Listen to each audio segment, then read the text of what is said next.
Nouvelle mode dangereuse chez les joueurs de poker qui s'injectent des doses industrielles de Botox pour masquer leurs émotions.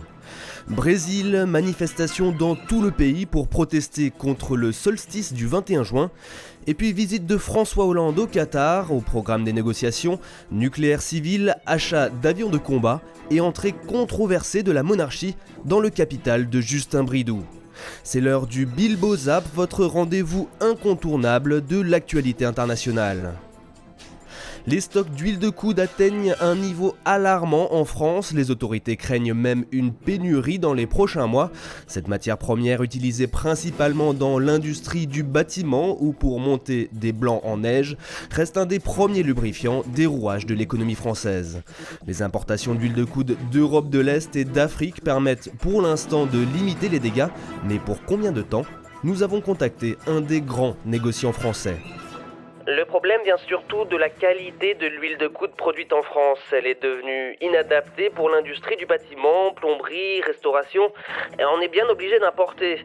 Mais bon, je vais vous dire une chose, c'est pas forcément mauvais. Les huiles étrangères sont de très bonne qualité.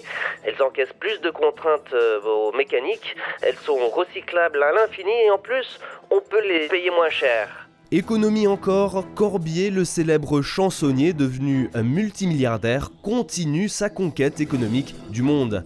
Son dernier produit, le collier de barbe, s'est déjà vendu à des dizaines de millions d'exemplaires, et notamment à Madagascar, où les habitants se l'arrachent. Quand je porte le collier de barbe, j'ai tout de suite confiance en moi. Ici, c'est un peu le symbole de la réussite économique. D'ailleurs, j'ai pu vendre toutes mes écharpes. C'est un peu le début de la fortune pour moi. Arrêtez de vouloir contrôler notre esprit. L'association des malades mentaux a déposé une plainte officielle contre la psychiatrie ce mercredi. Marisol Touraine, ministre des Affaires sociales et de la Santé, n'a pas tardé à répondre à l'attaque dans les colonnes du Figaro. Et je la cite, « Désolé les gars, mais vous n'êtes qu'une bande de parano ». En bref, soulagement chez les grammaticiens, on a enfin retrouvé Ornicart qui se cachait parmi les gardes du Vatican. Sous la pression de l'ONU, la France remplace 70 et 90 par 70 et 90.